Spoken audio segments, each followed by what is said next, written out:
Hola chicos, ¿me escuchan? Sí, profe. Firme, habla de tu vida. Bueno, vamos a comenzar, creo, porque ya son 10:29 y nos estamos avanzando un minuto a ver si acabo temprano. Una pregunta, ¿ustedes tienen antes de mi clase Sí. Sí, y el profe. profe se va temprano? Porque yo Sí. estoy conectado hace 10 minutos y no lo veo al profe, sino para también yo escaparme. Él traslada su receso a final. Ah, ya, ya, ya, chévere, chévere, ah, ya. Podemos hacer eso también, creo, ¿no? ¿Eso con quién lo tengo que conversar? ¿Con el tutor? No sabría. Él lo hace porque dice que tiene que trasladarse a otro lugar. Ah, ya, ya, ya. Chama, que hubiera sabido eso hace 15 semanas, ya estaríamos haciéndolo al toque ya. Ya, bueno, ya estamos acá, pues. Listo. ¿Comenzamos? Con nosotros. ¿Qué hice con nosotros? ¿Qué ha pasado, Eva? Cuéntame, cuéntame. A ver, Fabricio, ¿cuándo no con sus ocurrencias? Agüita para la calor. Ya. Bueno, esta clase está escuchándose ahorita con dos invitados. Ustedes no se dan cuenta. Ya, pero a ver, quiero que se porten bien. ¿Ya? ¿De acuerdo? Y especialmente tú, Fabricio. ¿Ya? Que tú eres el tirapiedra virtual. Y bueno, vamos a comenzar. Chicos, hoy día nos toca hablar en este caso de gente. ¿De acuerdo? Dirás, ¿qué cosa tiene que ver la gente? ¿Puedes apagar el aire de acá atrás? Ya. ¿Qué tiene que ver en este? Las fijas para admisión, no, pen. Para eso tienes Spammer, para eso tienes Adun y Trilce, ahí esos estafadores ahí te dicen las fijas, ¿no? Ni yo sé, imagínate, yo que trabajo en San Marcos. Menos ellos las sabrán. Pero bueno, eh, ¿en qué estábamos? Ah, estábamos hablando que hoy día vamos a hablar en este caso de gente, ¿de acuerdo? Cuando nosotros hablamos, hoy día vamos a hablar de lo que es la población humana, bueno, población en el Perú principalmente, ¿no? Y bueno, como parte de este capítulo de geografía humana, lo que vamos a hacer es centrarnos en la dinámica, ¿no? En la dinámica de la población, cómo van creciendo, aumentando, disminuyendo, ¿no? De acuerdo a cómo se desplazan y todo eso, ¿de acuerdo? En el tema de la población humana, ya lo vamos a aplicar obviamente a Perú y vamos a ver un poco también de la organización del espacio. Entonces empezamos ahí, tenemos lo que es la disciplina que se encarga de lo que es la población y esa disciplina se llama la demografía. ¿De acuerdo? Es una disciplina abocada específicamente al tema de entender estadísticamente todo el tema de la población. O sea, ve a la población desde un estudio cuantitativo y cualitativo. Dirás cuantitativo, todo lo que es recolección de datos, ¿no? Todo lo que es manejo de datos, y en el caso de lo cualitativo, es en este caso el manejo de las características, de tratar de comprender las dinámicas, ¿no? De entender a partir de esos datos cómo funciona la población, ¿ya? Entonces, cuando nosotros hablamos de demografía, como te decía, vas a estudiar el tamaño, la cantidad, estructura también, cantidad, distribución y evolución, que ya tiene que ver con los aspectos cualitativos. Ahora, la principal fuente de información demográfica vendrían a ser los censos, ¿de acuerdo? También tienes los registros civiles, encuesta de hogar, también tienes padrones, ¿no? Padrones electorales, registros médicos. Hay en este caso un montón de data para poder nosotros recolectar y poder tener un análisis de la población, pero la más importante, digamos la oficial, serían los censos. Cuando nosotros hablamos de un censo, hablamos de un cuestionario, ¿de acuerdo? Un cuestionario, ¿no? Que permite recoger estos datos y hacer un análisis sociodemográfico para toma, en este caso, de decisiones. Ahora, lo que va a pasar es que los censos se recomienda, se sugiere que se realicen cada 10 años y siempre a inicio de década. ¿Por qué cada 10 años y siempre inicio de década? Porque así nosotros tenemos la fotografía del momento, ¿no? Entonces, con esa fotografía del momento, yo ya puedo tomar decisiones, para que me entiendas. Te cito el caso. Imagínate que yo soy presidente de la República y se me ocurre eh, construir 10.000 colegios, ¿no? Para capacidad de 500 estudiantes.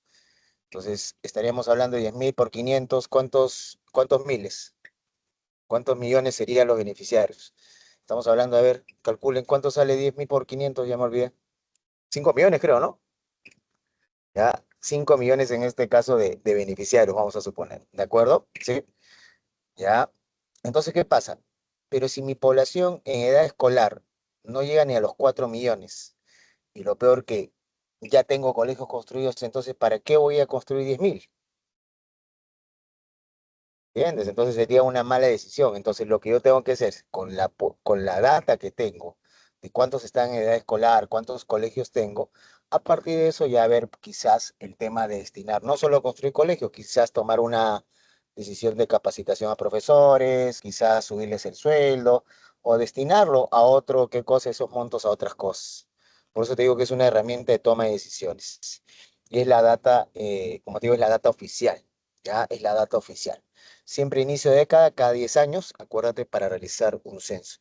Ahorita estaba viendo un proyecto para realizar nuevamente un censo, ya que en el Perú el último censo fue en el año 2017, ¿no? Y fue realizado obviamente por el Instituto Nacional de Estadística e Informática. Fue el 12º de población, séptimo de vivienda y tercera de comunidades nativas o pueblos originarios. Acuérdense, no me gusta usar el término indígena, sino pueblos originarios. ¿Ya? Entonces, a partir de ese censo, ya prácticamente nosotros tenemos la data oficial. Ahora, cuando hacemos, por ejemplo, yo te hablo de la experiencia del marketing, cuando se hace análisis de nichos de mercado, ¿de acuerdo? Lo que se hace es utilizar como referencia, ¿de acuerdo? Como referencia, obviamente, los datos del censo. Ya, obviamente, puedes usar algunas proyecciones ya para más o menos analizar porcentajes. ¿Ya? Porque marketing no es solamente vender un producto, sino entender, en este caso, a los mercados. ¿Ya? Entonces, el INEI es el instituto encargado, obviamente, de toda la evaluación, del análisis demográfico de nuestro país, ¿no? Ahí tenemos toda la data oficial. Ahora, el primer censo en el Perú lo vamos a tener registrado ¿cuándo? Lo vamos a tener registrado a mediados del siglo XIX, más o menos en el gobierno de Castilla, en el cual, imagínate, nos arrojó. Estamos hablando de 1940, 41, 1840, 1841, que nos arroja consigo ¿cuánto? Más o menos 1 millón y algo de habitantes. Ahorita ya, por proyecciones, para el 2025 ya estamos superando los 35 millones. Y de acuerdo al último censo, ahora vamos a ver cuál es la cantidad que llega a ser algo de 31 millones. Y la tendencia sigue siendo, ¿qué cosa? A seguir creciendo.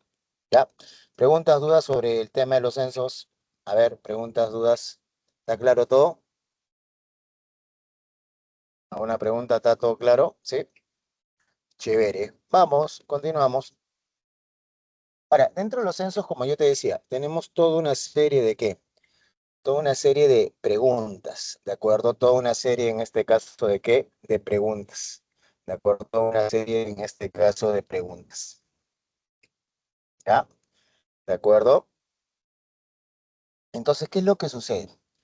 Todas estas preguntas están alineadas de acuerdo a qué? De acuerdo a indicadores. ¿Qué cosa es un indicador demográfico? Es un registro que puede ser tanto cuantitativo o cualitativo de la población. Entonces, lo que vamos a revisar ahorita es estos indicadores. ¿De acuerdo? Vamos a revisar consigo estos indicadores. Y empezamos con el de población absoluta. La población absoluta, ¿qué cosa es? Simplemente es el número total de habitantes que hay en ese territorio determinado. ¿Sí? Ya, es el número total de habitantes que hay en ese territorio determinado, o y obviamente en un momento específico determinado. ¿De acuerdo? Dentro de la población absoluta se considera tanto la población censada y la población omitida.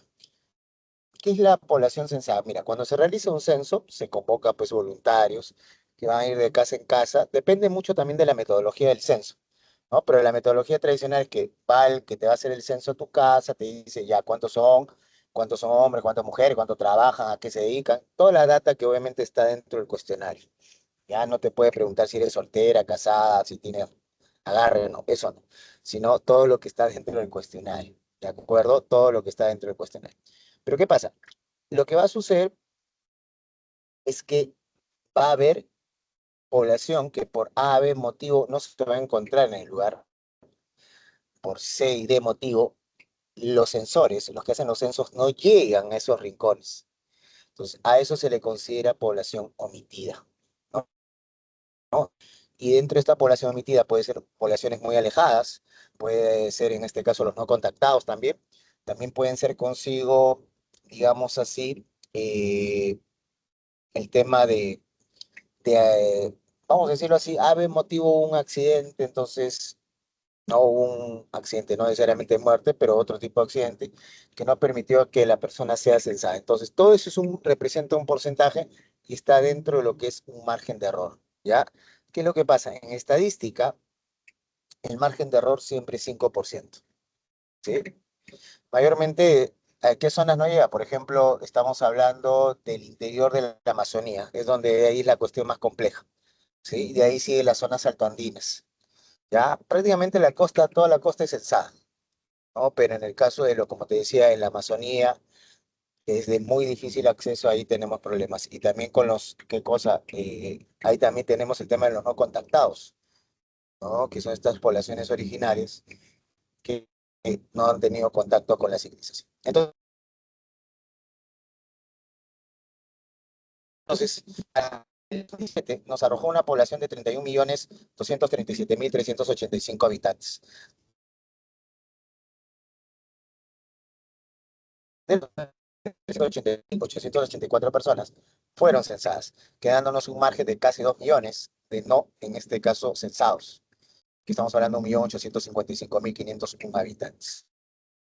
Pero más allá de eso, si son censados o omitidos, eso no nos interesa. Lo que nos interesa es la dinámica. ¿Qué sentido? El primer censo del siglo XX que tuvimos fue en 1940 y nos arrojó 7.023.111 habitantes. Bueno, 7 millones vamos a resumir, no vamos a cerrarlo en 7 millones. ¿De acuerdo? Vamos a cerrarlo en 7 millones. ¿Sí? ¿De acuerdo? ¿Ya? Pero ¿qué cosa sucedió?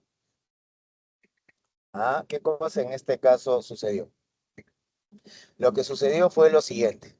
¿De acuerdo? Lo que sucedió fue lo siguiente. Que, mira, desde el año 40 hasta el año, estamos hablando de 2025. O sea, ¿cuánto ha pasado? ¿75 años? 85 años, ¿no? 85 años, específicamente. En 85 años, mira, estamos en 7 millones en el 40, ahora estamos en 35. ¿Qué ha pasado con la población? A ver, analiza, analiza. ¿Qué ha pasado?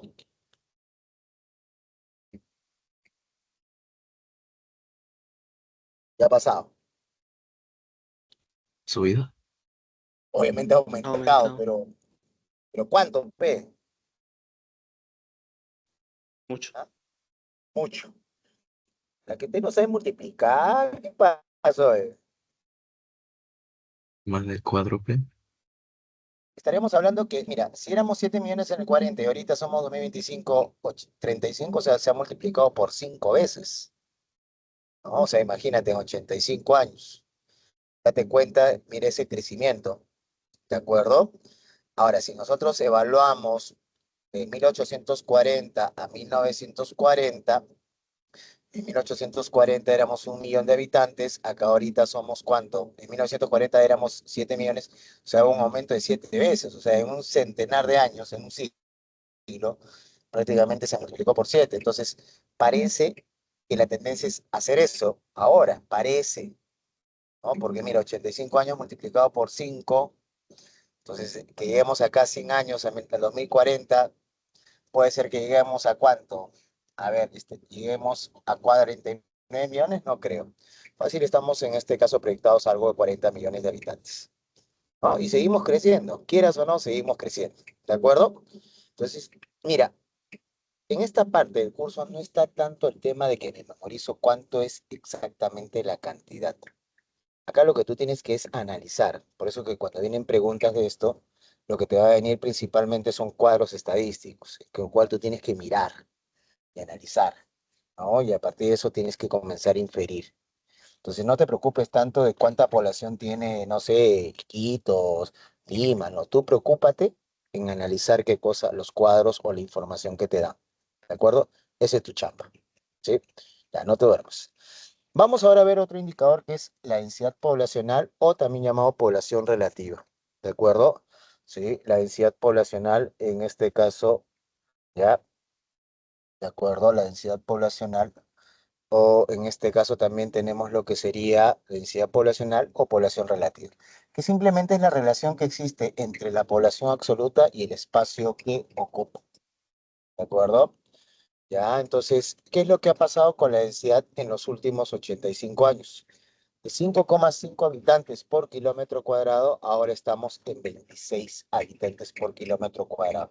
O sea, prácticamente hemos multiplicado nuestra densidad por 5 veces. Ahora, sobre el tema, ¿cuándo podemos decir que es más denso o menos denso? Lo vamos a decir así. Más denso es cuando tú tienes más población y menos espacio. Y menos denso es cuando tú tienes menos población y tienes, ¿qué cosa? Más espacio. Ahora, una cantidad, ¿no? Un término, algunos hablan de 100 habitantes por kilómetro cuadrado, otros hablan de 1000 habitantes por kilómetro cuadrado para decir este lugar es más denso o es menos denso, ¿de acuerdo? Porque si vemos la data a nivel internacional, por ejemplo, vamos a descubrir consigo que Mónaco, que es una es un territorio al extremo sur de Francia, tiene 38.000 habitantes por kilómetro cuadrado. 38.000 habitantes en su territorio, mejor dicho, siendo la densidad de 19.500 habitantes aproximadamente, ¿de acuerdo? 19.500 habitantes aproximadamente por kilómetro cuadrado. O sea, imagínate, ahí la gente pues no solamente vive amontonada, sino hacia arriba también, ¿no? En esos 2 kilómetros cuadrados. Uy, ¿qué pasó? Ya, volví, se fue la red. ¿Ya? ¿Alguna pregunta, alguna duda con el tema de la población relativa? Habla, chévere, pasamos. Vamos ahora a otro indicador que se llama la tasa de fecundidad. La tasa de fecundidad es el número de hijos que puede tener una mujer durante su periodo fértil, ¿sí? Y vamos a decirlo así, en la data está especificado que el periodo fértil es de 15 a 49, ¿de acuerdo?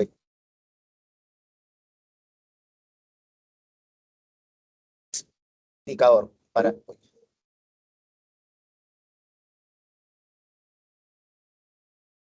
¿Cómo hago con este indicador? Porque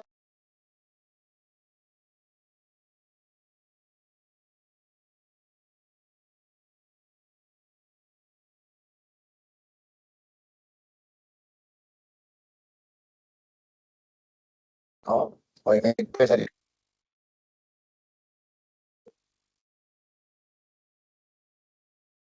Profe, se le va el internet, creo, o no sé si soy solo yo. Ya, puede salir. Ya regularizando. Estoy conectando el cable. ¿Ya? Entonces, como te decía, una menor de edad, una chica menor de 15 años puede salir embarazada, sí, pero obviamente legalmente y socialmente y moralmente eso sería una atrocidad, ¿de acuerdo? Una barrada, ¿no? Una barbaridad. Entonces, legalmente consideramos de 15 hasta 49 años. ¿Por qué 49? Porque es el promedio en que la mujer también empieza su etapa de menopausia, que está entre los 45 a 55 años. Entonces, agarramos referencia a 49. ¿Ya? Entonces, ¿qué hacemos? Agarramos todo el número de nacimientos, todos los nacidos, y lo dividimos entre ese número de mujeres. Y ahí vamos a obtener el número de hijos por mujer, ¿de acuerdo? Por mujer. Ahora, ¿qué es lo que sucede? Mira el cuadro que tienes ahí. Desde el año 96 hasta el año 2022, mira, prácticamente de 3,5 hijos por mujer, hemos descendido a 1,8, ¿de acuerdo? A 1,8. O sea, estamos hablando de un lapso de ¿cuánto? Estamos hablando de un lapso de 26 años, ¿sí? De 26 años, prácticamente el número de hijos se ha reducido, ¿sí? Pero ¿qué pasa? Este indicador va de la mano con otro indicador. ¿Y cuál es ese otro indicador? Ahí lo tenemos. La tasa bruta de natalidad. De acuerdo a la tasa bruta de natalidad. ¿Qué pasa con la tasa bruta de natalidad? Es el número de nacimientos por cada 1000 habitantes y por año. ¿De acuerdo? Sí, número de nacimientos por cada 1000 habitantes y en este caso por año. Al igual que la tasa de fecundidad, obviamente este indicador se ha reducido y lo ves ahí en el cuadro de la parte inferior derecha en el cual te dice de 42 nacimientos que teníamos en el año 72, al año 2006, a 2007 caímos a 20 y para el 2021, un añito después, se ha caído a 18 nacimientos por cada 1000 habitantes. Entonces, para entender tasa de fecundidad y entender tasa de natalidad, hay que entender estos factores. ¿Y cuál es el factor? El factor que obviamente determina esto se llaman las políticas de control de natalidad. ¿De acuerdo? Políticas de control de natalidad. ¿No? Obviamente no somos China, en el cual pues durante el año 79 hasta hace un par de años atrás había esta la política del hijo único, ¿no? En el cual tú podías tener, o sea, debías tener solamente un hijo y de preferencia varón, ¿de acuerdo? Y varón, ¿ya? Y de preferencia en este caso varón, ¿de acuerdo? Y de preferencia en este caso varón, ¿no? Ahora, profe, pero ¿qué pasa si tenía trillizo, mellizo? Normal, o sea, los podías tener, sino que solamente uno de ellos el Estado chino se iba a encargar. O sea, le iba a dar educación, salud y todo. ¿De acuerdo? Los otros dos corrían por tu cuenta. Y obviamente en ese entonces la vida en China no es lo que es ahora, pues. ¿De acuerdo? Entonces ahora ya China ha flexibilizado eso. Ahora tenemos consigo que pueden tener dos, ¿no? Dos hijos. ¿No? Pero eso también está generando problemas. ¿Por qué? Porque ahorita prácticamente el 40% de su población es vieja. Y también tenemos consigo otro problema. ¿Y cuál es el otro problema? El problema es de la, ¿qué cosa? De la masculinidad, es alta, ¿sí? Es alta la masculinidad, para que me entiendas. El 60% de la población china son chinos y el 40% son chinas, ¿de acuerdo? Y ahí no hay chines, por si acaso, ¿ya? No hay chines, ¿ya? ¿De acuerdo? Entonces son chinos y chinos. Entonces, si tú te das cuenta, estadísticamente hay un déficit de 20% de chinos que no tienen mujer. Entonces, si estamos hablando de 1.500 millones de habitantes y hay un déficit de 20%, ¿de acuerdo? O sea, tenemos 300 millones chinos a nivel mundial buscando mujer, ¿de acuerdo? Entonces, eso es otro de los problemas que está en este caso afrontando China, ¿no? ¿De acuerdo? Entonces, es la política de control de natalidad, que es, obviamente, esto ha sido regulado por el Estado, pero tiene tres componentes. Uno es el componente, uno de los accesos a servicios de salud. Dos, el tema, en este caso, de la educación sexual principalmente, ¿sí? La educación sexual y obviamente las políticas de Estado en esa materia de control de natalidad, ¿no? En educación sexual estamos hablando de una verdadera educación sexual, pues, ¿no? Que te estén contando que tú eres abejita y tu amiguita es florcita y todas esas notas, no, sino una verdadera en la cual empiece desde una base que sería la parte fisiológica, el conocimiento del cuerpo, luego ya vendría consigo qué cosa, la parte que psicológica, que es obviamente tu templo, y la tercera y última, estamos hablando consigo de lo que sería ya obviamente la parte ya de la sexualidad plena, que tiene que ver con qué, con el cuidado, ¿no? Con el cuidado de esta a través de qué cosa, el conocimiento de los principales métodos anticonceptivos. El Estado, ¿cómo tiene que apoyar? Obviamente con servicios de salud, ¿de acuerdo? Con servicios, en este caso de salud, ¿no? ¿Qué quiere decir? Postas que estén cercanas y todo eso, ¿de acuerdo? ¿Sí? Hasta ahí, en este caso, ¿alguna pregunta, alguna duda? ¿Una pregunta, alguna duda, alguna curiosidad? No, Clarín, vamos, seguimos avanzando. Y nos vamos a la tasa bruta de mortalidad. ¿Qué cosa es la tasa bruta de mortalidad? Es el número de hijos. No, sorry. La tasa bruta de mortalidad es el número de fríos. En otras palabras, el número de funciones, el número de muertos que se da por 1.000 habitantes y por año. Ahora, ¿qué es lo que pasa? Mira el cuadro. Desde 1940 hasta el 2020 prácticamente, y estamos hablando de 2020 antes de pandemia, ha habido una reducción en este caso bien marcada, ¿no? Durante el año 2000 y el año 22, que fue la época de la pandemia, sí, hubo un ligerísimo, ¿no? En este caso estamos hablando de algunas décimas de incremento. Acuérdate, el Perú fue uno de los países más abatidos, ¿por qué? Por el tema del COVID, ¿de acuerdo? Por no ser el primero, ¿no? A nivel mundial abatido por el tema del COVID. Entonces, hubo un ligero incremento, pero la tendencia ahora es que se siga reduciendo, ¿de acuerdo? Ahora, ¿por qué este tipo de reducción? Primero, los factores. Sería la accesibilidad a servicios de salud. O sea, a 1 kilómetro cuadrado debe haber un centro de salud, sí o sí, sea posta, hospital, no sé, ¿de acuerdo? ¿Qué más? Debería haber acceso a medicinas de calidad. No te estoy diciendo que sean regaladas, ¿de acuerdo? Pero que obviamente, pues, sean de calidad, no estén, y que estén abastecidas, porque tú vas al seguro y ¿qué pasa? Buscas una pastilla y te dan ¿qué cosa? La panacea. ¿Cuál es la panacea? La que cura todo. ¿Y cuál es la que cura todo? Eh, el paracetamol. Para todo es paracetamol. ¿Tienes cáncer? Paracetamol. ¿Tienes sida? Paracetamol. ¿Te has fracturado una pata? Paracetamol. Todo es el paracetamol. ¿De acuerdo? Y a veces ya ni paracetamol hay. ¿De acuerdo? Ni paracetamol hay. ¿De acuerdo? Entonces estamos hablando de eso. El tema de accesibilidad a servicios de salud, ¿sí? Y como te digo también, pues, por parte del Estado, pues, obviamente, disposición de medicinas y también de médicos, ¿de acuerdo? De médicos.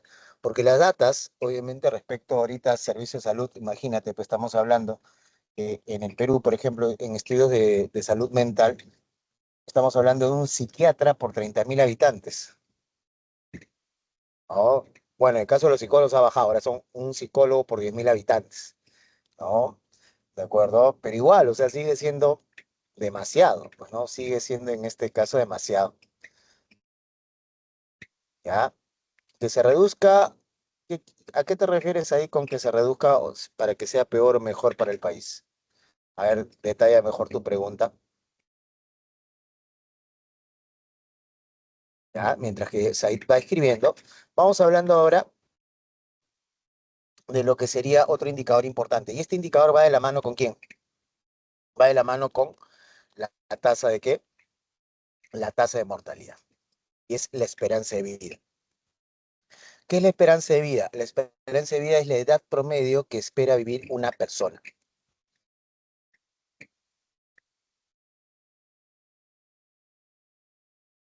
Bueno, en el caso del Perú, buena pregunta, ¿no? Que haya más muertos o menos por año es mejor o peor para el país. Dependiendo del contexto, Said. Obviamente, si hay más por un tema de una pandemia, ahí tenemos problemas, ¿no? ¿De acuerdo? Tenemos en este caso sí, que el indicador se estabilice, ¿no? Obviamente nadie quiere morir, creo, ¿no? ¿De acuerdo? Nadie quiere morir. Pues es relativo eso lo que acabas de preguntar, Said. Vamos rápidamente entonces a ver consigo qué. Vamos a ver consigo lo que sería, obviamente, la esperanza de vida. Como te decía, la edad promedio que espera vivir una persona. ¿Sí? A ver, alguien que me quiera poner su fecha de nacimiento ahí por el chat para jugar con ustedes.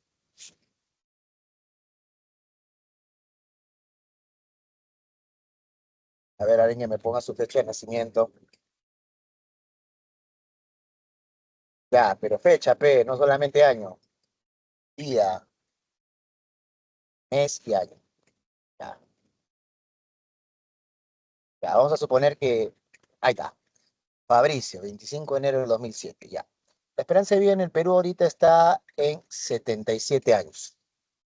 O sea, para el 26 de enero del año, disculpa, para el 25 de enero del 2084, Fabricio habrá cumplido en este caso, los 77 años. La pregunta es, ¿el 26 de enero Fabricio se va a morir? ¿Se muere o no se muere Fabricio? No, Antes, pues, dice. porque, no, porque la fecha de esperanza de vida no es, en este caso, estamos hablando de que sería una fecha de caducidad. ¿De acuerdo? Es un valor referencial que ahorita lo vamos a conversar. Deme un momento, chicos, ahorita subo a la oficina y ahí seguimos conversando.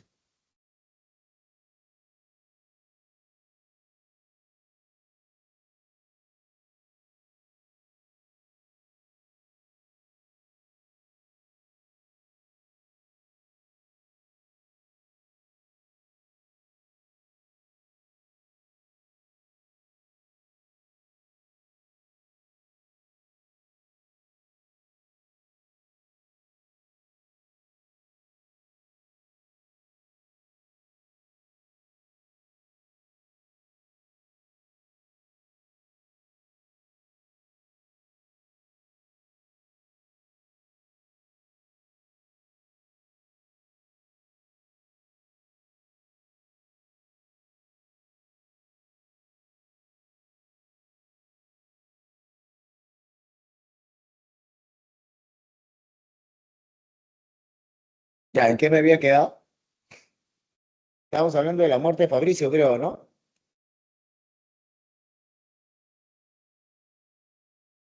Ya, entonces, como te decía, la esperanza de vida no es una fecha de caducidad, sino es una edad referencial que en promedio espera vivir una persona, ¿de acuerdo? Espera vivir en este caso una persona. Solamente es referencial, recuerden eso, ¿ya? Recuerden eso. Entonces, ¿qué pasa con la esperanza de vida? En el tema de la esperanza de vida, porque obviamente Fabricio, como por ahí decían, puede morir antes, puede morir después, puede ser inmortal, no lo sé.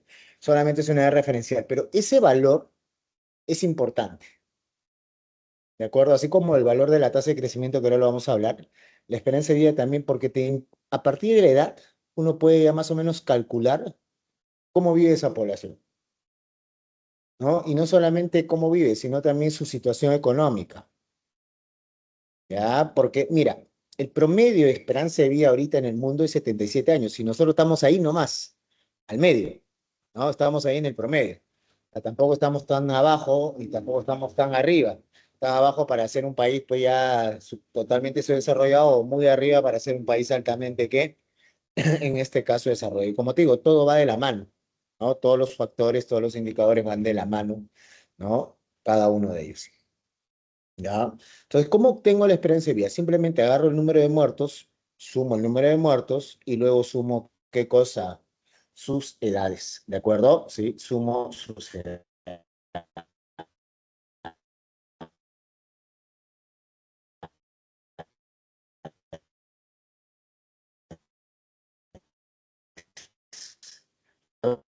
Edad referencial. Pero vayamos al cuadro. Lo interesante es que de 1940 hasta el año 2020 hemos tenido consigo, ¿qué cosa? Un incremento, en este caso, de la esperanza de vida, ¿no? Ahí, por ejemplo, en la última actualización de la proyección del ministerio, eh, no dice que dice bien ahí, pero bueno. Según la proyección de, en este caso, de estadísticas, prácticamente la esperanza de vida al nacer es de 77,2 años. Estamos ahí en el promedio, como te digo, ¿no? Y como verás ahí, ¿quiénes viven más? ¿Los hombres o las mujeres? A ver, ¿quiénes viven más? ¿Los hombres o las mujeres? Así cuando estás en la discoteca o estás escuchando la taradez de Esto es Guerra. ¿Ah? ¿Quiénes son más? ¿Los hombres o las mujeres? Obviamente las mujeres llega a vivir 79,2 años, mientras que los hombres a las justas, ¿cuánto llegamos? Ah, llegamos a los 74,6 años aproximadamente, ¿no? Sí, pues, ¿no? Y ahí está pues, la igualdad, pues ahí está la igualdad, ¿no? Ahí somos iguales, ¿no? Somos iguales, ahí para que te des cuenta, ¿no? Que hay un tema ahí de que biológicamente nunca vamos a ser iguales, ¿no? Estamos en este caso construidos de distinta manera. ¿A qué se debe? Que obviamente las mujeres vivan más, va a sonar machista de mi parte, pero los hombres estamos más expuestos a peligros. Ya los oficios que realizamos son más, estamos más exposición, ¿de acuerdo?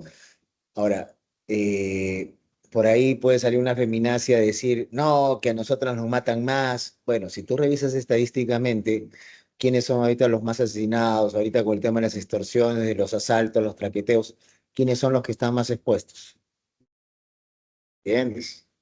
Y no es obviamente por menospreciar el tema de, por si acaso, porque por ahí puede salir una feminacia mononeuronal y que va a decir, no, que profesor, que el profesor es machista. No, veamos datos, datos.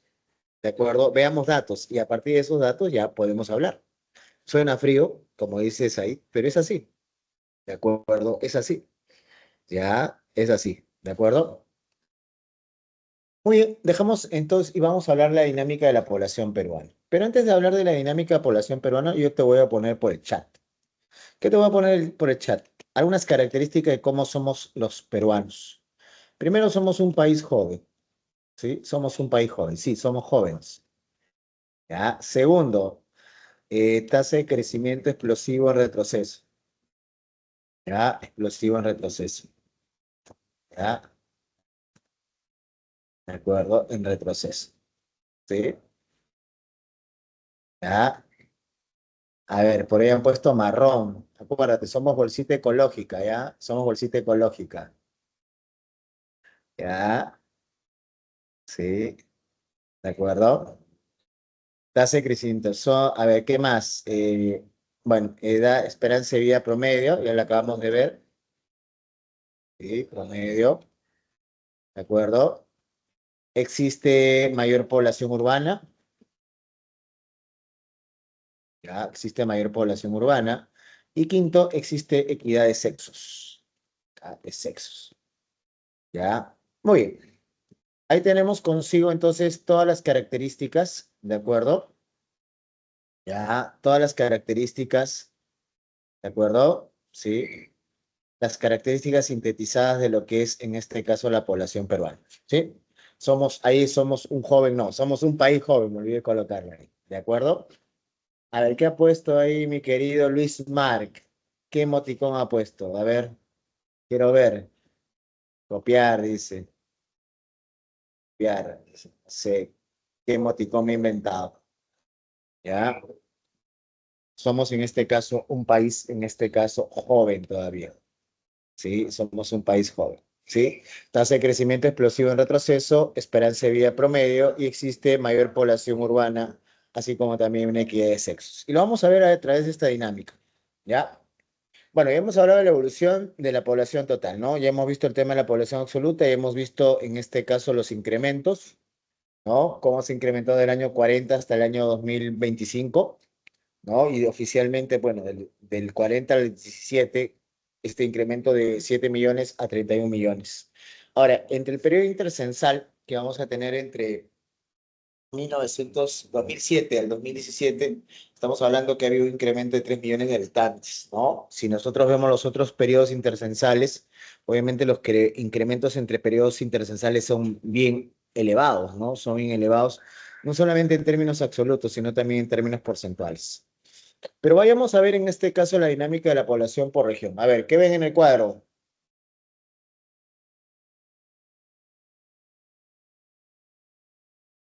¿Qué ven en el cuadro? A ver. Bueno, todo esto es observar, analizar, no es otra cosa. ¿Qué ven en el cuadro?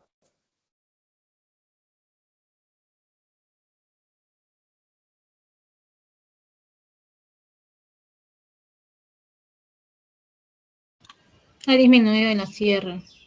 Muy bien, se ha disminuido la sierra, obviamente la costa se ha incrementado, pero también ¿quién se ha incrementado? Selva. ¿Mm? La selva. La selva, muy bien. A ver, vamos a hablar de esto, ¿ya? Vamos a hablar de esto, ¿ya? Mira, lo que tú estás viendo que ahí la costa es la región más poblada, ¿sí? Y en el caso de la sierra, obviamente ustedes lo han dicho, la población ha disminuido. Y en la selva había un incremento, ¿no? Había un incremento que si tú lo ves pautado, está desde el año 93. Y te voy a explicar el fenómeno. El fenómeno tiene que ver con el fenómeno migratorio, de acuerdo con el fenómeno migratorio. El boom migratorio en el Perú empieza en la década del 40, del siglo XX, 1940. ¿No? Entonces, vamos a decirlo así, empieza ahí incipientemente, o sea, los primeros jóvenes de esa época llegan a la capital. ¿Y qué pasa? Llegan a la capital y la capital los recibe con los brazos abiertos, ¿sí? ¿Por qué los recibe con los brazos abiertos? Acuérdate que en los 40 empieza un boom industrial, ¿sí? Empieza un boom, ¿qué cosa? Un boom industrial. Entonces, ¿qué se requería? Mano de obra, ¿de acuerdo? Todos estos jóvenes que iban llegando, iban, ¿qué cosa? Chambeando, ¿qué cosa? Iban chambeando en la industria, ¿de acuerdo? Iban copando esa demanda laboral, digámosle así. Pasan 10 años, digamos así, estos jóvenes que ya tienen su billete, ya han juntado todo esto, se regresan a sus pueblos, pero se regresan en, ¿cómo se llama? En situación de turismo, ¿no? De visita. Y muchos de ellos pues, llegan como los mayordomos de las patronales, para que lo entiendas así, ¿ya? Ponen el dinero, la huasca para el santito y toda esa vaina, ¿ya? Y la pregunta de los jóvenes de ese entonces era, oye, ¿y este de dónde tiene plata?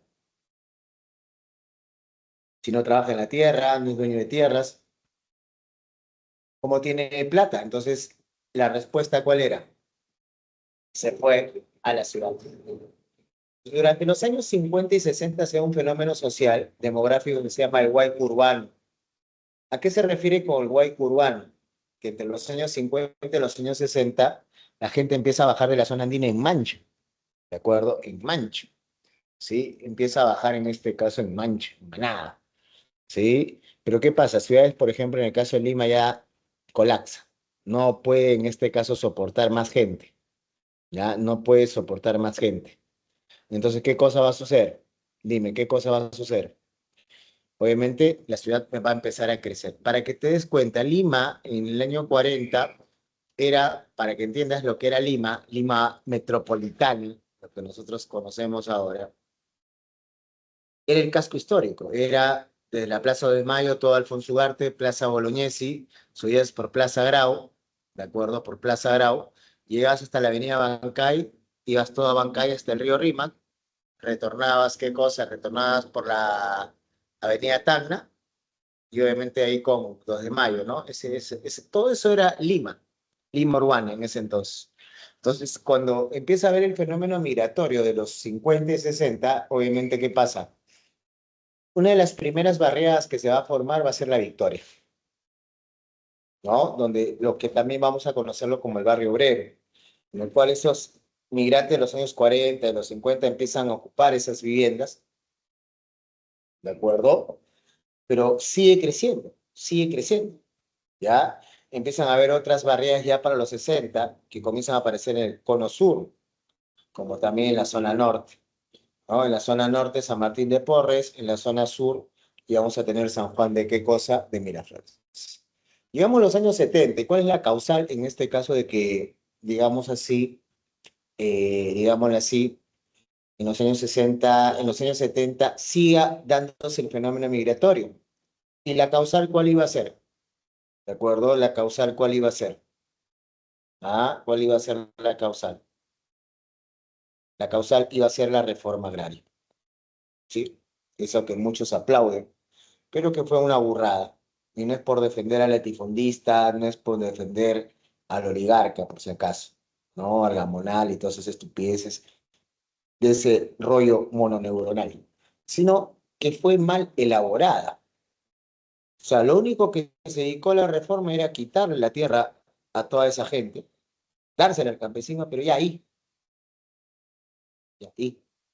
No fue lo que alguna vez te dije que planteó Belaúnde, entregarle terrenos vacíos, baldíos, y darle consigo qué cosa, los implementos para qué, para que el campesino pueda invertir en que estos terrenos empiecen a producir, ¿de acuerdo?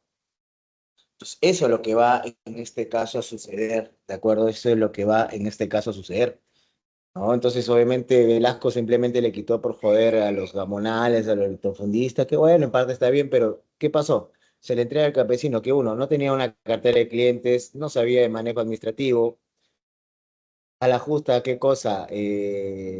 Sabía solamente sembrar y cosechar, ¿sí? Y cuarto, en este caso, el tema de qué?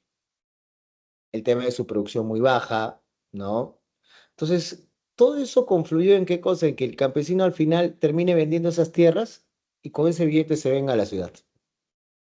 Pues te digo, fue un completo fracaso. Ahí el Estado, ¿qué cosa? Bueno, está bien, le quitamos, vamos a darle capital, vamos a darle instrucción, capacitación para que sepa invertir y sea en este caso grandes agricultores, pero bueno, no pasó eso. Por eso la reforma de Velasco, algunos la aplauden, pero el único merecimiento fue quitarle la tierra pues al latifundista, al gamonal, pero de ahí cómo quedaron muchas de esas tierras abandonadas.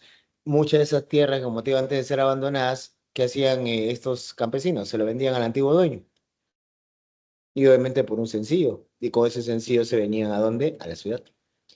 En los años 80, el contexto ya no es tanto económico, social, sino es sociopolítico, económico. ¿De acuerdo? Sociopolítico, económico. ¿Por qué? En los años 80 teníamos el terrorismo a flor de piel. Pero como te decía, en la zona andina tú no podías ser hombre, porque estabas entre dos fuegos. O te mataba el terruco o te mataba quién. Te mataba el militar, ¿entiendes? Más si eras varón. Entonces muchos jefes de familia quisieron agarrar a sus hijos, sus chivas y se vinieron a Lima, a la ciudad.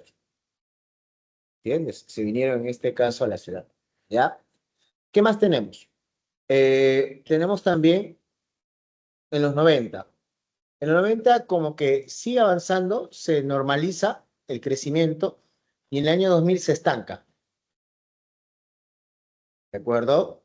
Y a partir del 2010 hacia adelante empieza, ¿qué cosa? A haber un decaimiento en el tema migratorio, ¿sí? ¿Por qué? ¿Por qué en 2010 empieza a decaer el tema migratorio? ¿Por qué tenemos que cada vez menos gente viene de la zona rural a la zona urbana? ¿Entiendes? De la sierra hacia la costa.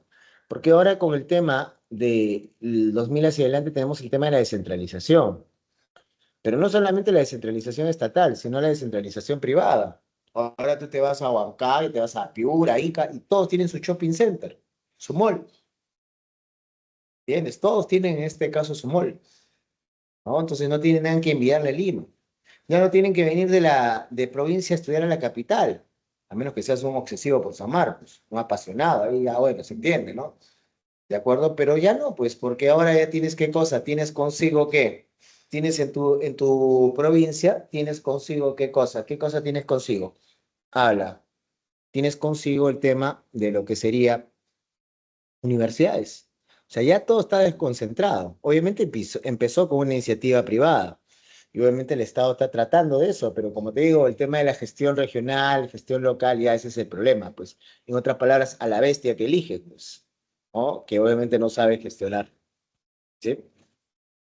Entonces, ¿qué pasa? Como verás, prácticamente el movimiento migratorio siempre ha sido de la sierra hacia donde, el flujo mayor siempre ha sido de la sierra hacia la costa. Y en los años 90, ¿qué es lo que sucede? En los años 90, en la Amazonía empieza a crecer. ¿Pero por qué empieza a crecer?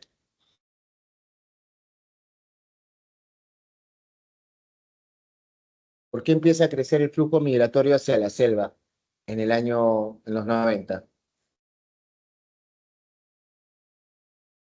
¿Mm? ¿Por qué?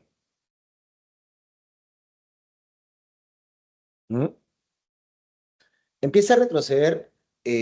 ¿Por qué se da en este caso ese retroceso? Como te dije, el tema de la descentralización es uno, eso en los años 2010, pero en el caso de la Amazonía empieza en los 90 por el tema del narcotráfico.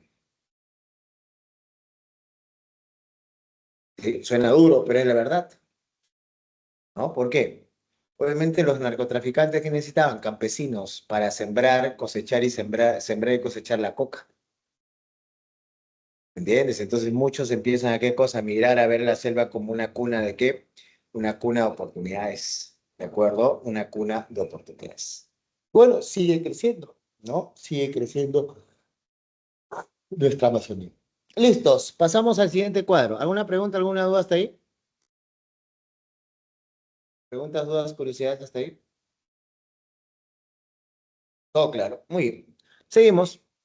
Ahora, según el censo del 2017, nos ha mostrado consigo que la región más poblada obviamente es Lima Metropolitana, luego seguida de Piura y La Libertad, mientras las que tienen menos población son Madre de Dios, Moquegua y Tumbes. En el caso de Madre de Dios es que tiene menos población. En el caso de Moquegua y Tumbes se entiende la menor población por el tema del espacio, es más pequeño, ¿de acuerdo? Es mucho más, en este caso, pequeño, ya es mucho más pequeño, ¿de acuerdo? Ahora, ahí tenemos el caso del departamento de Lima, que está compuesto de tres espacios. Uno es la región, la provincia del Callao, la provincia constitucional del Callao, que ahora es una región, la ciudad de Lima metropolitana, la provincia de Lima, y el resto de provincias, que pasa a ser la región Lima y provincias. En total tenemos más de 10 millones de habitantes en todo el departamento de Lima, pero solamente en Lima metropolitana, ¿qué cosa tenemos? Solamente en Lima metropolitana tenemos algo de 910.000, ¿qué cosa? 2010, 910.000 habitantes. No es 9, a ver, sorry, me quedo. Tenemos en este caso algo ya en la provincia de Lima, en Lima metropolitana tenemos algo de ¿cuánto? 8.575.000 habitantes, mientras que en la región Lima de provincias, lo que es en Lima metropolitana, vamos a tener 910.431 habitantes aproximadamente. ¿Entendiste o no entendiste la idea? ¿Alguna pregunta, alguna duda sobre el departamento de Lima?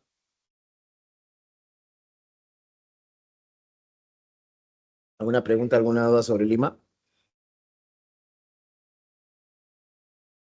¿Alguna pregunta, alguna duda sobre Lima, chicos?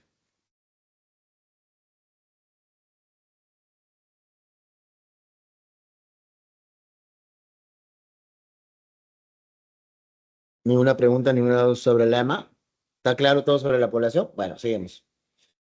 Bueno, ahora vamos al tema de la densidad poblacional. Bueno, en densidad poblacional la región más densa es el Yauca, con 4.405 habitantes por kilómetro cuadrado, y el menos denso sería en este caso Madre de Dios, ¿de acuerdo? Con 1,7 habitantes por kilómetro cuadrado. ¿Sí? ¿No? Bueno, ahí de la provincia del Callao le sigue Lima, Lambayeque y La Libertad. Y en el caso de los menos densos están los amazónicos, Madre de Dios, Loreto y Ucayali principalmente. ¿Sí? Principalmente. ¿De acuerdo? ¿Hasta ahí alguna pregunta? ¿Hasta ahí alguna duda? Con el tema de la densidad poblacional con la población relativa. ¿Preguntas, dudas, curiosidades? ¿Estamos claros? Sí, profesor. Listo, continuamos. Vamos por el tema de la población por área de residencia. Ya, por el área, en este caso, de residencia. Ya, vamos a ver en este caso, como te decía, existe mayor población urbana, pero mira las datas que está ahí en la estructura porcentual, lo que más me interesa. Por ejemplo, actualmente para el 2021, el 81,5% de la población es urbana, mientras el 18,5% es rural.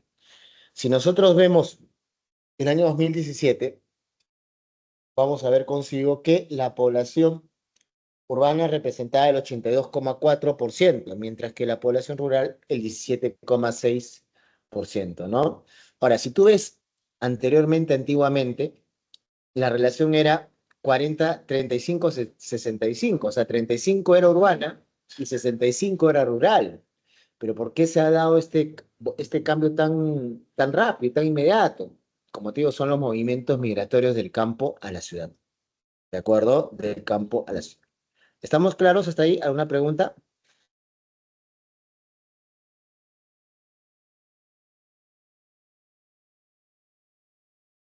Todo bien, profesor. Ya, muy bien. Entonces, somos un país joven, ¿de acuerdo? ¿Por qué? Vayamos a la estructura porcentual ahí en la imagen. ¿Por qué? Si tú te das cuenta, siempre nuestro grupo mayoritario ha sido, ¿qué cosa? Ha sido el de 15 a 59 años, ¿de acuerdo? Más bien, el grupo minoritario, obviamente es la población senil, pero si tú te das cuenta, en los últimos censos ha ido incrementándose, ¿no? Para el 2021 prácticamente ya estamos en 13% de ancianos y la tendencia es a que siga, ¿qué cosa? Siga aumentando, ¿ya? Mientras que nuestra población de 15 a 59, ahí va, ¿no? O sea, sigue siendo mayoritaria, pero lo que sí preocupa es el número de nacimientos, ¿no? De 0 a 14 años, en el cual, ¿qué cosa? Se ha reducido considerablemente de 37% a 24,5%. Ya se ha reducido, ¿ya? ¿De acuerdo? ¿Estamos claros hasta ahí o no? ¿Sí? Sí, profesor. Entonces, como te digo, ahí estamos respondiendo por qué somos un país aún joven. Porque esa panza, ¿no? Obviamente sigue siendo, pues, importante. Ahora, dentro de demografía hay en este caso un cuadrito que se llama, ¿qué cosa? La pirámide de edades. ¿Lo conocen o no lo conocen? El tema de la pirámide de edades. A ver, lo voy a poner acá un ratito. ¿Alguien conoce la pirámide de edades?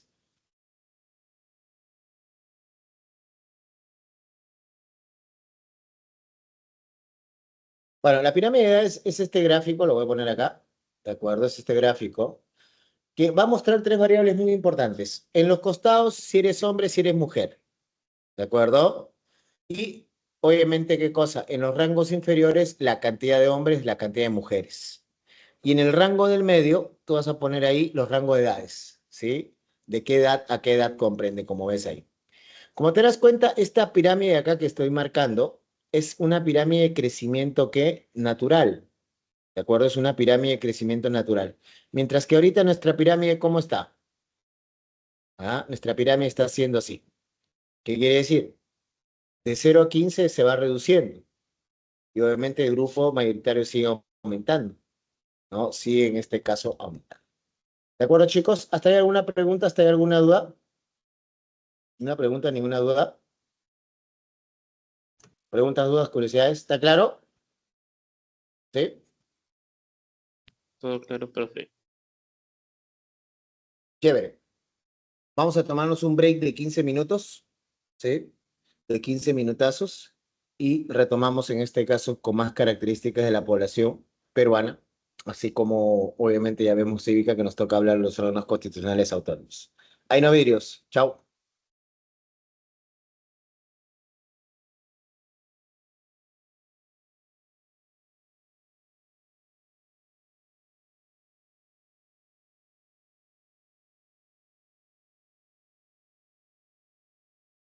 Listo, chicos, sorry por la demora, ¿están por ahí o no?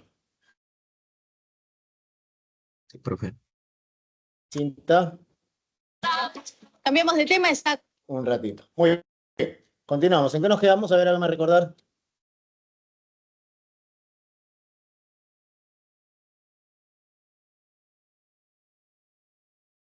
A ver, hágame acordar en qué estamos.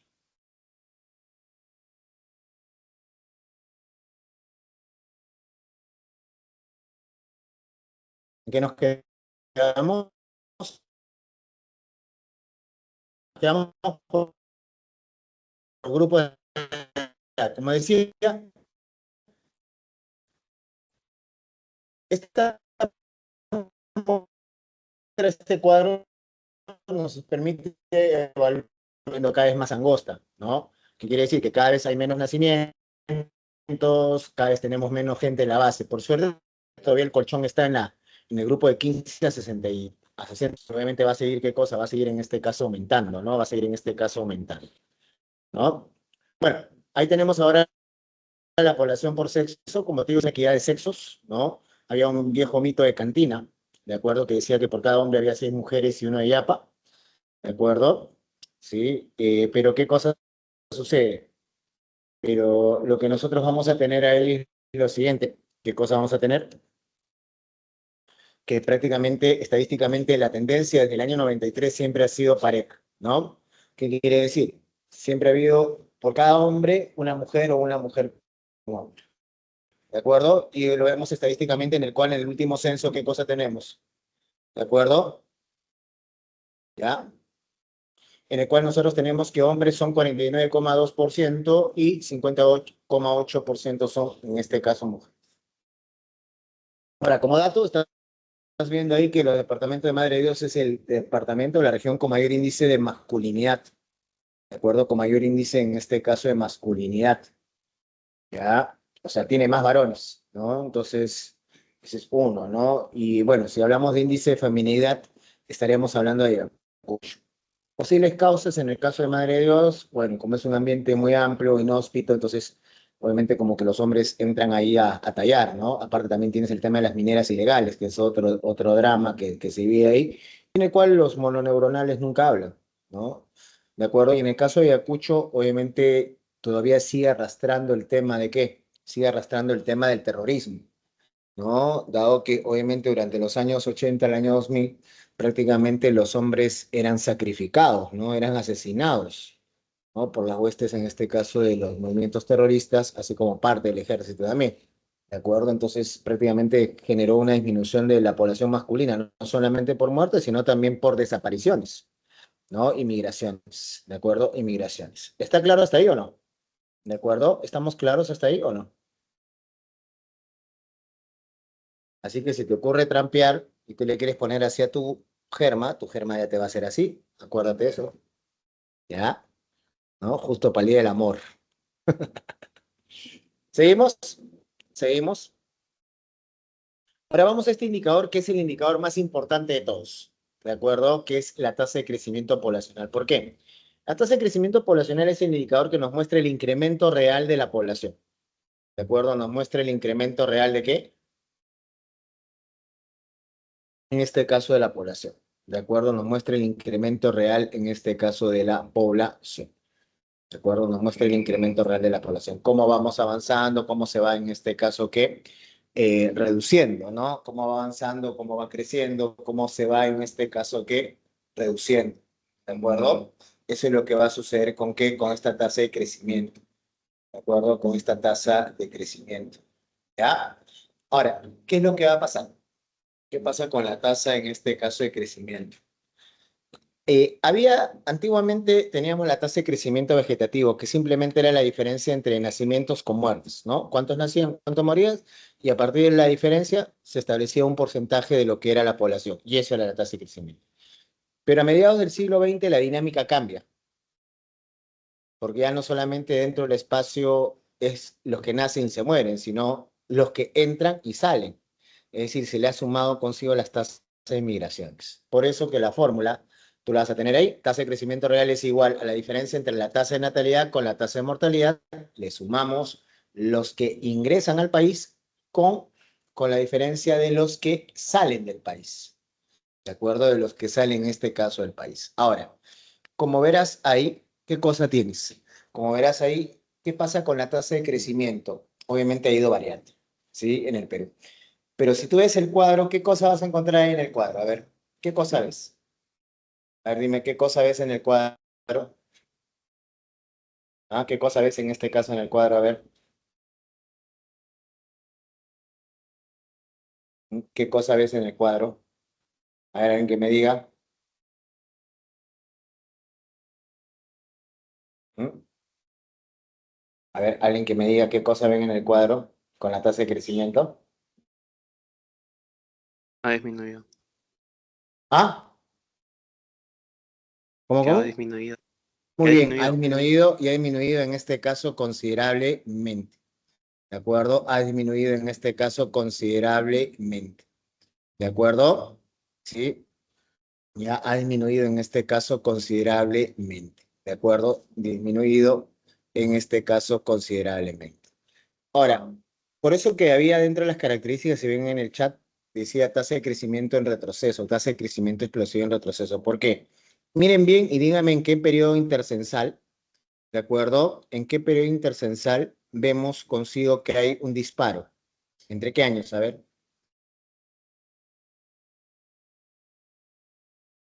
¿Mm?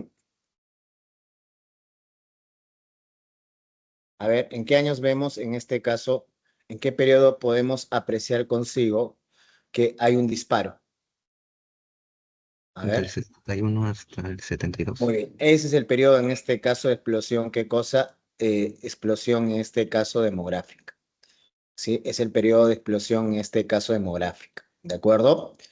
Ahora, ¿por qué decimos que es el periodo? Porque, ¿y cómo lo demostramos? ¿Cómo es que a partir de ahí empieza a haber consigo el tema de qué? El tema del retroceso, ¿no? ¿En qué sentido vemos el tema del retroceso? ¿De acuerdo? ¿En qué sentido en este caso vemos el tema del retroceso? ¿De acuerdo? La generación de tus padres, quiero que te des cuenta, ¿ya? En promedio, tu abuelo tenía entre 4 a 7 hijos. Y date cuenta cuántos tíos tienes. ¿De acuerdo? ¿Sí? ¿Cuántos tíos en este caso tienes? ¿De acuerdo? ¿Cuántos tíos en este caso tienes? ¿No? A ver, alguien que me diga, pues, ¿cuántos tíos entre papá y mamá tiene? ¿Cuántos tíos entre papá y mamá tienes? Ni sé, profe. Ah, 6, 16, ¿ya ves? Pues te vas No, a ni dar sé, cuenta con eso. Ah, ni sé. ni sabes. Pero son muchos. Sí, son muchos. El promedio, como te digo, la generación de sus padres era de 4 a 7 hijos. Su generación de ustedes, ¿de acuerdo? Está entre 2 a 3 hijos. O sea, fíjate cuántos hermanos de papá y mamá tienes. Porque ahora, ¿qué pasa? Tenemos consigo los hijos de qué. No, no, mira, vamos a ponerlo así mejor. Entre los años 60 y los años 80, el promedio era de 4 a 7 hijos. De los 80 al 2000, el promedio era de 2 a 3. Del 2000 al 2020, el promedio va a ser de 1 a 2 hijos. O sea, estamos viendo un retroceso. Y como te decía, mira cuántos hermanos de papá y mamá tienes, porque ahora a partir de los 90 ya tenemos nuestros hijos, mis hijos y tus hijos. O sea, ¿qué quiere decir? Que hay familias en el cual papá y mamá han tenido sus hijos, pero papá ha traído a sus hijos del otro compromiso y su mamá ha traído a sus hijos del otro compromiso. ¿Entiendes? Entonces, concentrémonos en papá y mamá nada más, hijos de papá y mamá. Y la tendencia cada vez, ¿qué cosa es? Es a la reducción. Por ejemplo, a ver, denme datos ustedes. ¿Cuántos hijos piensan tener ustedes? 3. 3. ¿Con la misma o con diferente? sea, la misma esposa, me refiero. ¿Ah? ¿Mm? ¿Cuántos hijos piensan tener? A ver. Pero, ¿Ah? cero. Cero, ya. Algunos, en el caso de las chicas, mayormente dicen cero, ¿no? Algunas dicen uno, otros también igual dicen uno. Pero, o sea, la disminución es alarmante y lo estamos viendo con esta generación, su generación ustedes, en el cual ya están empezando, ¿qué cosa? A tener perrijos, gatijos. ¿Por qué? ¿Por qué el tema de la reducción? Por una cuestión netamente económica, ¿sí? Una cuestión, en este caso, netamente económica, ¿no? Entonces, obviamente, tener un hijo, o sea, hacerlo es lo más divino, se puede decir, ¿no? Tenerlos también. Pero, como te digo, tener un hijo, obviamente, abarca consigo una gran responsabilidad. Desde el momento que te enteras que vas a ser padre, que tienes que llevar a tu pareja todos los días, ¿a qué cosa? Todos los meses, mejor dicho, a los chequeos mensuales. ¿De acuerdo? De que obviamente si la tienes que dar a luz en una clínica o la tienes que dar en el hospital, del momento que nace la criatura, el tema de su alimentación, ¿de acuerdo? En el cual pues consumen estas latas, ¿no? Que cada lata no baja de los 80 soles, ¿de acuerdo? No baja en este caso de los 80 soles. Entonces tenemos consigo, ¿qué cosa? Tenemos consigo varios, ¿qué cosa? Varios, en este caso, factores. ¿Ah? No aguanto ni a mí, me son tilín. Exactamente, Said, exactamente, ¿no? Exactamente, ¿no? Entonces, tener un hijo es una responsabilidad muy grande. Escucha, inclusive hasta en educación, ¿no? Ahora tienes estimulación temprana, prenido, nido, prejardín, jardín, preprimaria, primaria, presecundaria, secundaria, pre-San Marcos, Vallejo, ¿no? No sé, PN, qué universidades en este caso tengan ustedes, ¿no? ¿Entiendes? O sea, es todo un costo. Ahora que no sé, que se ha sumado la moda de qué cosa, la develación de sexo, ¿de acuerdo? El baby shower, o sea, todo es un gasto. Imagínate la fiesta infantil. Tener un hijo es un dolor a la billetera, ¿no? Y pregúntale a tus padres si quieres, con mucho más razón todavía, ¿no? Te van a ver y vas a decir, sí, es verdad. Entonces, eso obviamente ha espantado a muchos jóvenes, ¿no? De la anterior generación y esta generación, obviamente, a ser cuidadosos, a tener un poco más de planificación familiar, o sea, acordar con la pareja cuántos hijos piensan tener, cuánto les puede aguantar, ¿no? El tema de cuidarse, en este caso, también vivimos en una sociedad donde la sexualidad, se habla de la sexualidad plena, el disfrute, entonces también hay que tener cuidado con eso, pues chicos, hay que tener cuidado con eso, ¿no? Ahora, estamos hablando también, pues, de este retroceso, pero estamos hablando del aspecto solamente entre tasa de natalidad y mortalidad, pero también hablemos de otro concepto, que es el concepto, en este caso, de las migraciones, ¿ya? ¿Qué cosas son las migraciones? ¿Qué cosas son las migraciones? ¿Qué cosas serían las migraciones? Las migraciones es el desplazamiento de la población de un lugar a otro. Acuérdate eso. Las migraciones es el desplazamiento de la población de un lugar a otro. ¿Sí? Desplazamiento de la población de un lugar, en este caso, a otro. ¿Sí? ¿Por qué en este caso buscan consigo, obviamente, moverse de un lugar a otro? Todo se resume, obviamente, por cuestiones económicas, cuestiones sociales o culturales. Culturales, hablemos. Por ejemplo, ya no ingresas a San Marcos, pero tienes la oportunidad de tener una beca para irte a estudiar, no sé, a Tangamandapio, ¿no? Todo pagado. Te pregunto, ¿te quedarías estudiar acá en Lima? No, pues agarras la beca, si tú es pagado, te vas para allá, pues. ¿No? Es eso. ¿De acuerdo? ¿Ya? ¿De acuerdo? ¿Estamos claros hasta ahí, o no? ¿Sí? Ahora, eso es en lo cultural. En lo social, podemos hablar del contexto de guerras, ¿de acuerdo? El contexto de guerras, ¿ya? ¿De acuerdo? ¿Ya? ¿De acuerdo? El contexto de las guerras, podemos hablar consigo persecuciones políticas, ¿no? Entonces, eso hace que, obviamente, tú te desplaces. Es lo que pasaba en los años 80, por ejemplo, con el terrorismo. Es lo que pasa ahorita en las dictaduras, como en Venezuela. Pero lo de Venezuela es más por una causal económica, ¿no? Por la crisis económica que se vive en esa dictadura, ¿de acuerdo? Que se vive en esa dictadura.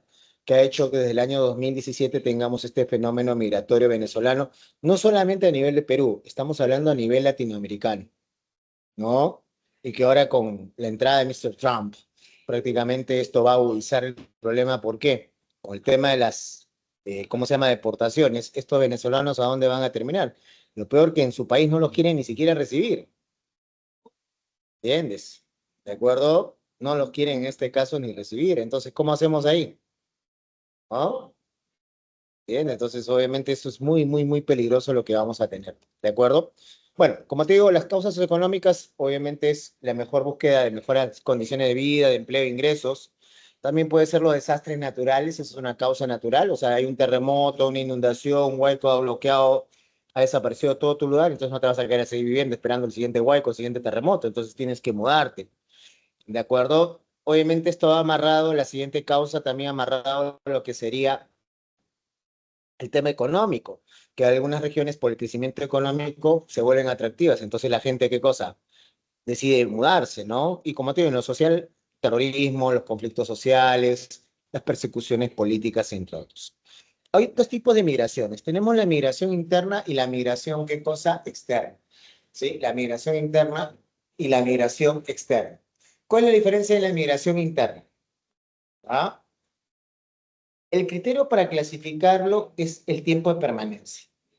Y para el tiempo de permanencia son 5 años, ¿de acuerdo? 5 años, ¿de acuerdo? 5 años.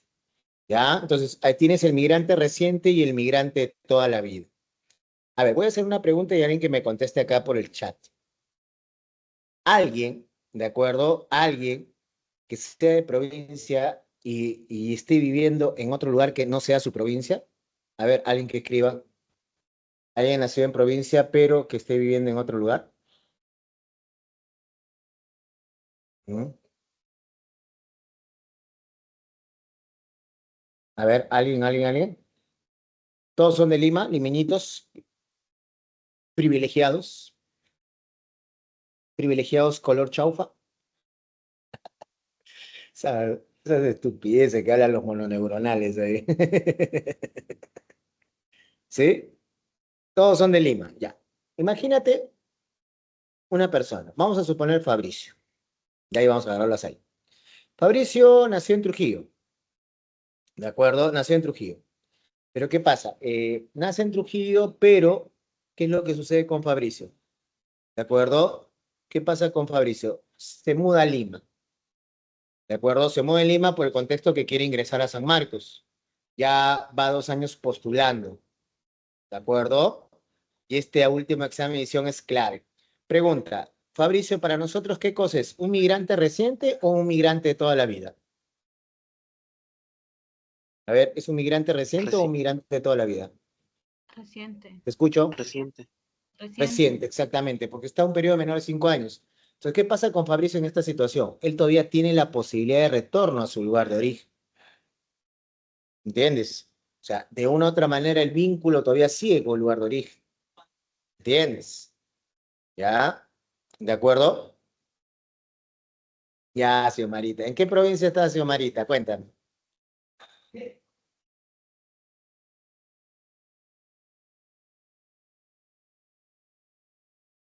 ¿En qué provincia estás? ¿En qué pueblito estás? Pisco. Ah, mira, paisana. ¿De qué parte de Pisco? Playa, pueblo, de la villa, San Clemente, de Tupamaru. ¿De qué barrio eres? Pisco Pueblo. Ah, su madre. Yo soy de La Pascana. ¿Conocen La Pascana? Zona Cangre. Ahí está, soy pascanero. Mi familia vive ahí. Y de vez en cuando me aparezco por ahí un poquito para no perder el pueblo. Pero bueno, volviendo al tema de Fabricio, de acuerdo al tema en este caso de Fabricio. Entonces, como te digo, es reciente. O sea, supongamos, en este examen de admisión, Fabricio no ingrese, lo cual no va a pasar, ¿no, Fabri? Tú vas a ingresar. ¿Ya? Supongamos, no ingresa. Entonces, ¿qué pasa con Fabri? Su viejo le pone la alerta. ¿Sabes una cosa, Fabri? Ya hiciste 2 años, 2 ciclos, 3 ciclos, no pasó, entonces regrésate a Trujillo, métete a la Vallejo ahí de Trujillo. ¿Entiendes? O sea, En el caso de Fabricio todavía tiene la posibilidad de regresar a su pueblo. ¿De acuerdo? Vamos a agarrar a Said. ¿De acuerdo? Vamos a agarrar a Said. ¿Ya? ¿De acuerdo? Y vamos a agarrarlos ahí. Y Said, ¿qué cosa? Él es de, vamos a poner, ya, vamos a ponerlos ahí de Arequipa. Obviamente él vino, ¿qué cosa? Arequipa, dejó su Arequipa, su rocoto relleno, su adobo, y se vino a vivir ¿a dónde? Se vino a vivir a Lima. Hizo toda la secundaria y ahora está postulando. Ya va también igual que Fabricio, 3 hijos, ¿no? Y bueno, ¿de acuerdo? Vamos a suponer, en este caso, ha hecho toda la secundaria, está postulando. ¿Said es reciente o de toda la vida? Toda la vida. De toda la vida. Toda la vida. ¿Y por qué te digo toda la vida? Porque ahora su vida gira en torno a Lima. ¿Entiendes? Él irá a Arequipa a comer rocoto relleno, adobo, a visitar su oveja, su vaca, ¿no? Irse a pasear al centro, no sé, ¿de acuerdo? Entonces, toda su vida gira en torno a eso. Denme un ratito, chicos.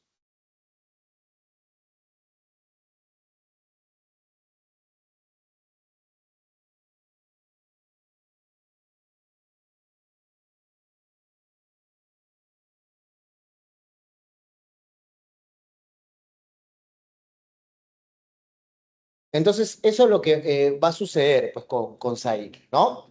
Entonces, su vida ya gira en torno a eso. Entonces, si ahorita, por ejemplo, Said postula y no ingresa, no pasa nada. Él no va a tener que regresar al equipo, ¿cómo se llama? La San Agustín, ¿no? No va a tener que hacer eso. Él simplemente va a seguir y va, en este caso, a seguir dando, ¿no?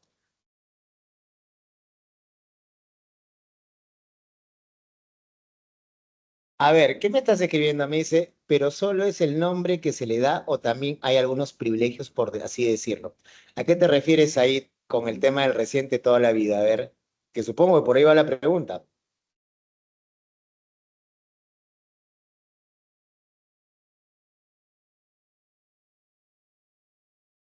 ¿Ah? A ver,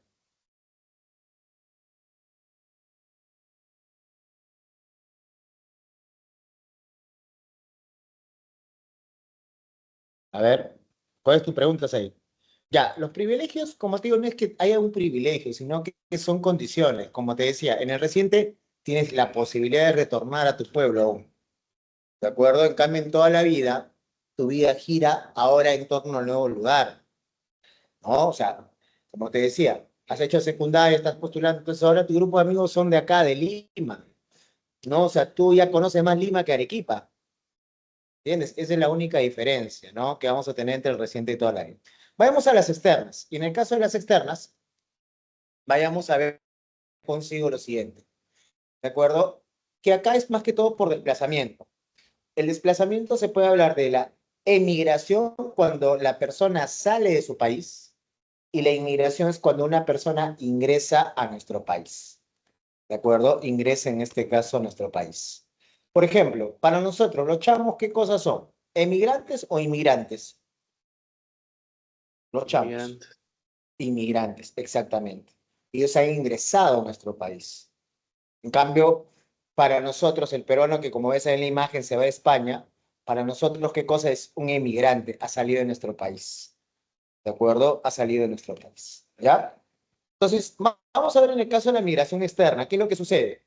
Eh, de acuerdo a estudios, ¿no? Obviamente de qué cosa, de lo que sería INEI, se habla que del año 90 al año 2022, ¿de acuerdo? Prácticamente estamos hablando que fuera de nuestro país tenemos algo de 3,5 millones de peruanos que están residiendo fuera del Perú, ¿de acuerdo? Fuera del Perú. O sea, estamos hablando que es el 10% de la población que está ahorita en otro país. Obviamente el destino, ahorita, ¿cuál es? El destino es, en este caso, Estados Unidos. Y eso ha sido por excelencia, ¿no? Y como por cuestiones económicas. Ahora, obviamente en el tema peruano, como te digo, en el tema peruano ahorita con las políticas de Mr. Trump, obviamente tampoco vamos a tener, pues, como se dice, una deportación masiva. Estamos dentro del bolo de deportaciones, ¿sí? Pero no es que seamos, pues, la comunidad más deportada. Obviamente los más deportados van a ser los venezolanos, los colombianos, los mexicanos. Nosotros estaremos en un quinto, sexto lugar, más o menos. ¿de acuerdo? En cuanto a lo que es deportaciones, con la política de Mr. Trump, ¿de acuerdo? De ahí, el segundo destino favorito es España. Y España está, en este caso, por una cuestión que idiomática, ¿de acuerdo? Una cuestión idiomática. Al igual que es Argentina y Chile, que en sus momentos, obviamente, estuvieron más arriba, por una cuestión no solamente idiomática, sino también de qué cosa, cercanía, ¿de acuerdo? Cercanía. Algo pasa también parecido con Italia, que hay una proximidad en tema lenguaje, pero de ahí, obviamente, Japón, que fue, vamos a decirlo, la perla de los 90. ¿De acuerdo? La perla de los 90. ¿Qué sentido la perla de los 90? O sea, el destino de los peruanos en los 90 era viajar a Japón. ¿Por qué? Necesitaban mano de obra. El famoso milagro japonés. Necesitaban mano de obra. Y obviamente me acuerdo que algunos falsificaban documentos para poder, qué cosa, viajar, irse a migrar, porque, ¿no? Si cambiaban el apellido, ¿no? ¿De acuerdo? Si eras Quispe, ahora eras, no sé, Iquispawa, ¿no? Isquispegawa, ¿no? Algo así, lo combinaban con japonés, ¿no? ¿De acuerdo? Eras, no sé, Fujimori, Kanachiro, se inventaban toda esa vaina. Lo otro también era el tema de qué cosas, que empezaron algunos más radicales a hacerse cirugías, en el sentido que se rasgaban los ojos, para obviamente pasar piola con ese tema de la migración, porque era obviamente un mercado y una oferta muy atractiva, ¿no? Para lo que sería en este caso irse a Japón, ¿no?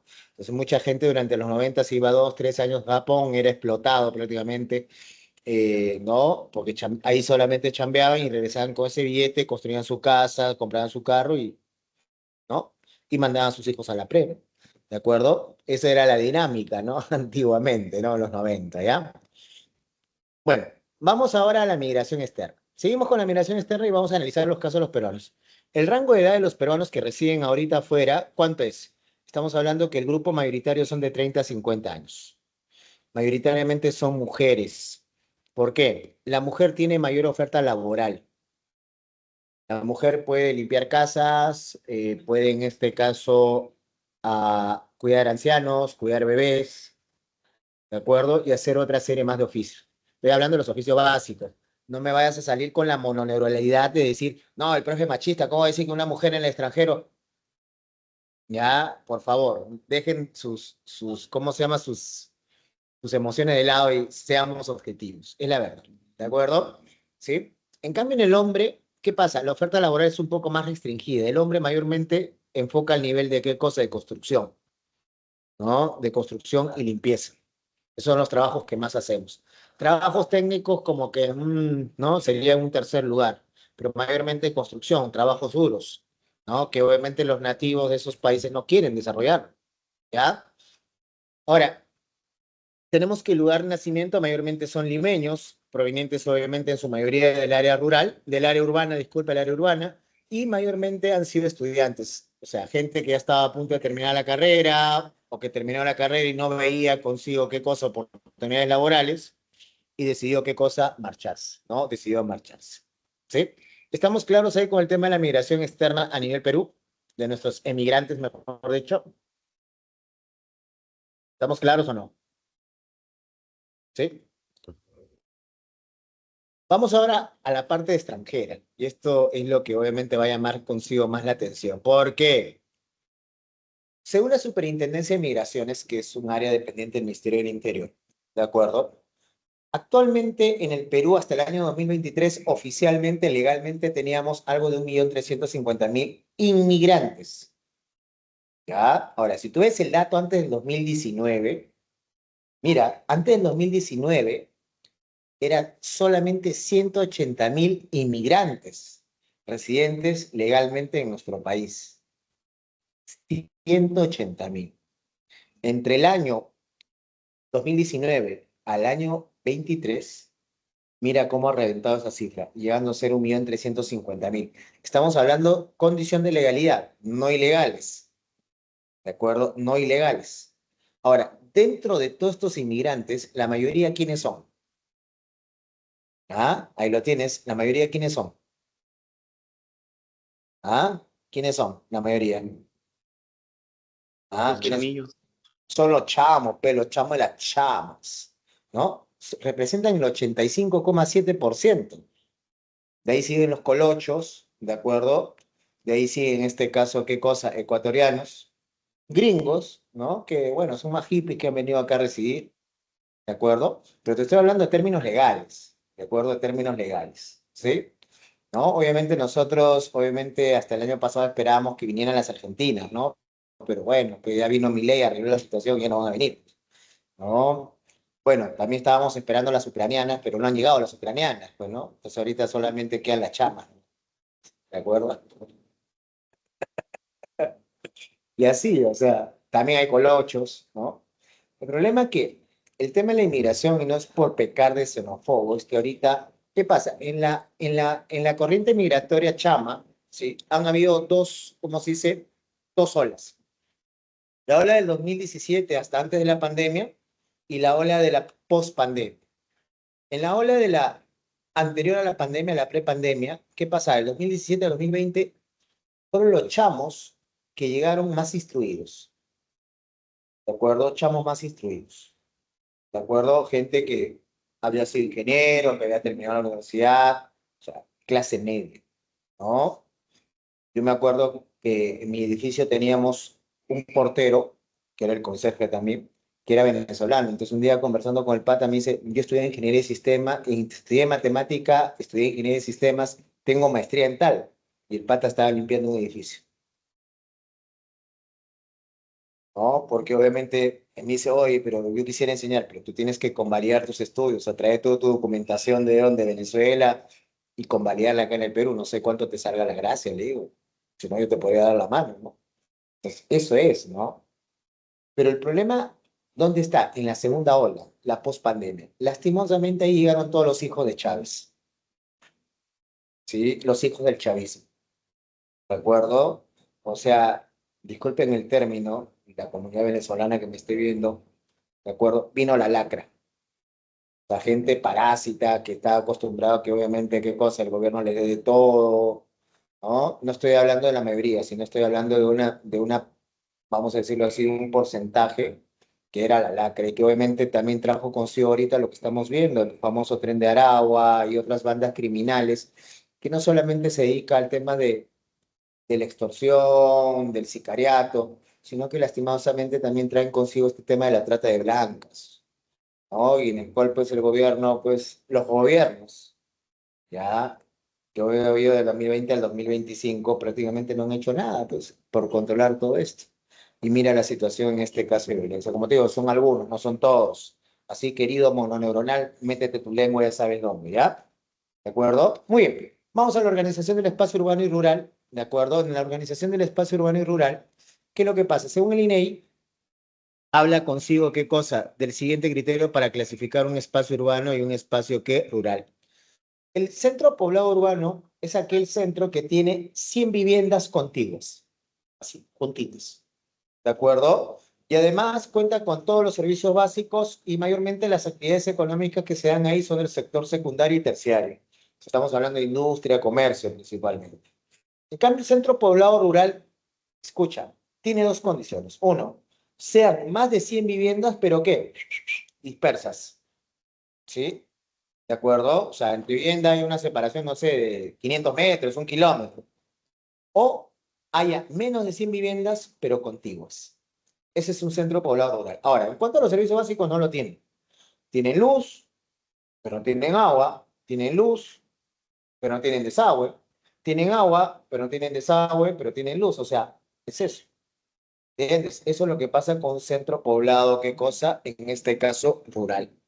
¿De acuerdo? ¿Estamos claros hasta ahí o no? ¿Sí? ¿Estamos de acuerdo ahí con la distribución del espacio? Además, las actividades que vemos ahí son mayormente del sector primario, productivas principalmente. ¿Alguna pregunta, alguna duda ahí sobre la organización del espacio? Todo claro, profe. ¿Todo claro? Listo. Bueno, ¿quién maneja el espacio urbano y rural? Bueno, el ente rector es el Ministerio de Vivienda y Construcción y Saneamiento. Ellos hacen toda la política, no solamente de manejo de espacio, sino que es el ordenamiento, sino también ahí acompañado de qué cosa, la integración de centros poblados rurales urbanos, ¿no? Así como todo un sistema sostenible. Entonces, obviamente facilita el acceso a la población de una vivienda digna, o sea, el que te da título de propiedad es el Ministerio de Vivienda. ¿De acuerdo? Coordina con las municipalidades para brindarles qué cosa, saneamiento, o sea, luz, agua, desagüe y los demás servicios básicos, que sean de calidad y sostenibles. Así como también promueve el desarrollo, ¿qué cosa? El desarrollo del mercado inmobiliario, ¿no? Por eso una de las obras que hizo Toledo, y obviamente por eso Techito Bruce todavía sigue vigente, fue el tema del programa Mi Vivienda, ¿no? Del programa, en este caso, Mi Vivienda. ¿De acuerdo? ¿Quién alzó la mano? ¿Quieren hacer preguntas?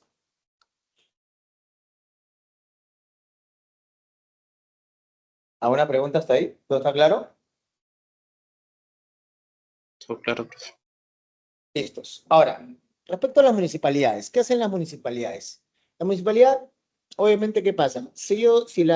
El ministerio prácticamente orienta los lineamientos para todo el tema del espacio urbano y rural, digamos que las municipalidades están más que todo en la promoción del desarrollo urbano y rural, favoreciendo consigo, ¿qué cosa? El acondicionamiento territorial de ambos espacios.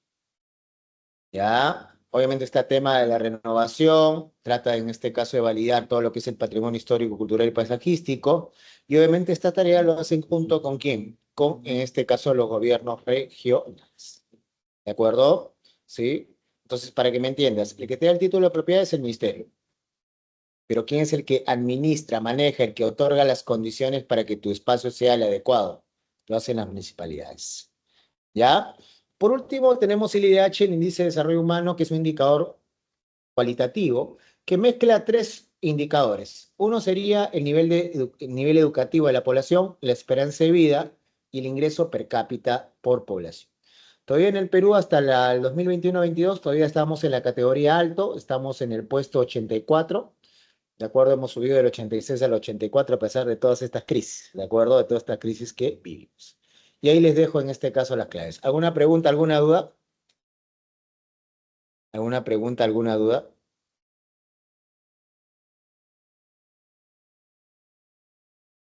¿Ninguna pregunta, ninguna duda?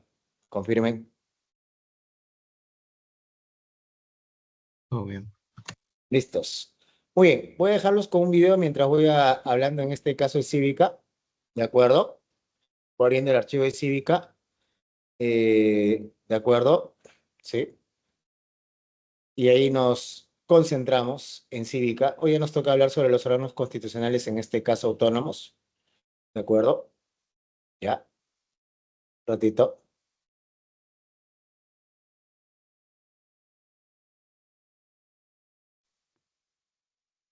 ¿Se llega a ver? ¿Se llega a escuchar? ¿Cómo estamos creciendo los... También te traigo información sobre cómo está creciendo la población, cómo estamos creciendo los peruanos en número. Una última encuesta del INEI nos pone muy cerca a los 34 millones como número de habitantes en el país. Ojo con la fuerza que tiene el Perú para crecer en tema poblacional. Ojo con la importancia de los jóvenes en la gran masa habitacional peruana.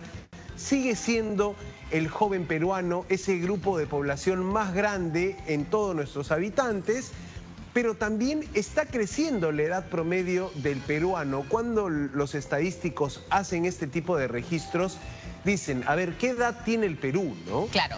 Y mira, si en los 90... Somos un país viejito. Somos un país viejito, claro. Adulto mayor. En Europa, por ejemplo, en los países, la edad promedio está por encima de los 50 años, 45 años.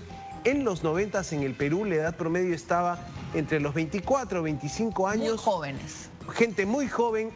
En videos anteriores vimos cómo la edad promedio del peruano está entre los 33 años. 33,6 años tiene el peruano promedio. Eso quiere decir que confirma los datos que ya se han reportado hace muchos años. Cada vez están naciendo menos peruanos. Estamos teniendo menos hijos. Y eso puede ser una preocupación a largo plazo, que la población vaya envejeciendo. Pero interesante ese número y vamos a verlo a detalle. 34 millones de peruanos. ¿Cuántos peruanos somos? Esto es parte de la encuesta nacional de hogares que hace el INEI. Y mira eso, somos exactamente 33,7 millones de peruanos. Estamos hablando de la cifra para el 2023. 33.726.000 peruanos habitan esta tierra. 33 años de edad promedio, 33 años de edad promedio es la edad que tiene el peruano. Están en promedio con tu edad, creo. Estamos, sí, puede ser, yo estoy por ahí, exactamente. Estás en promedio con el Perú, yo sí ya me pasé, ya estoy un poquito más mayorcita. Tal cual, y esto va a ir creciendo, ¿ah? Van a pasar los años y la edad promedio del peruano crece. Más mujeres que hombres, este dato también había saltado antes en la información. En general, 50,4% de mujeres tiene el país y 49,6% de hombres. Hay más peruanas que peruanos, pero también la información del INEGI nos trae dónde vivimos los peruanos. Costa, sierra y selva, por ejemplo. Dame esa gráfica para ver dónde vivimos los peruanos, siempre con la idea de que nos acercamos a los 34 millones. ¿Y dónde vive la mayoría de peruanos? En la costa. Clarísimo, la costa gana ahí, arrasa. Habitantes en la costa, 59%, casi 6 de cada 10 peruanos viven en la costa. Habitantes en la sierra, 26,8%, y en la selva, 14,2%. Así se mueve, digamos, la distribución de la población en nuestro país. Un Perú que tiene buen ritmo de crecimiento. Para el 2050 nos acercamos a los 40 millones. 39 millones de peruanos es la proyección de crecimiento poblacional.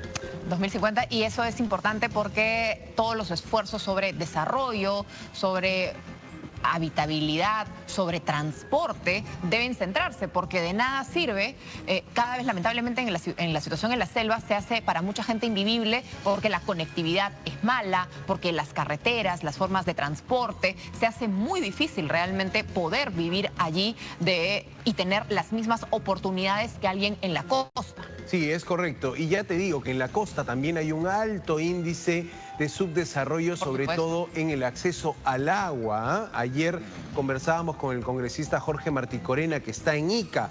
Los congresistas están en semana de representación. Y decía, yo aquí estoy intentando mover el tema del agua. Bueno, el tema del agua es un tema crítico en zonas como Ica, el tema del saneamiento también. Y estamos... Este pequeño reportaje que hace una síntesis de todo lo que hemos estado hablando ahora en clases, ¿no? Y obviamente pues el tema de tener esta foto, de esta data, para poder tomar mejores decisiones y hacer políticas de verdad. Bueno, no hacer populismo y otras hartas de estupideces que, bueno,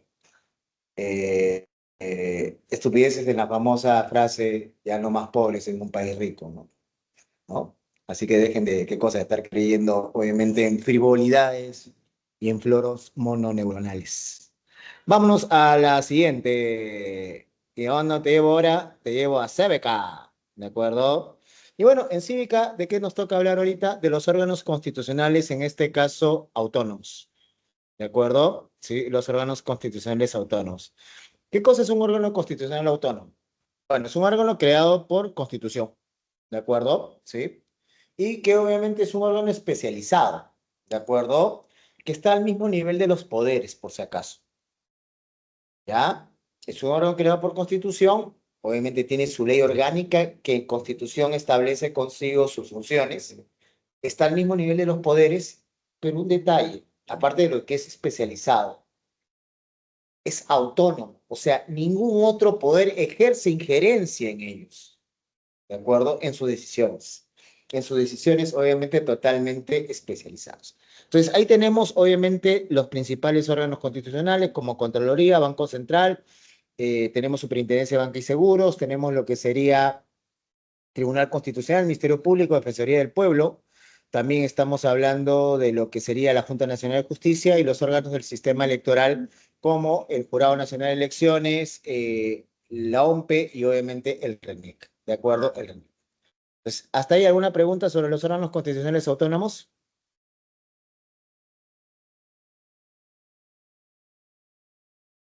¿Ya?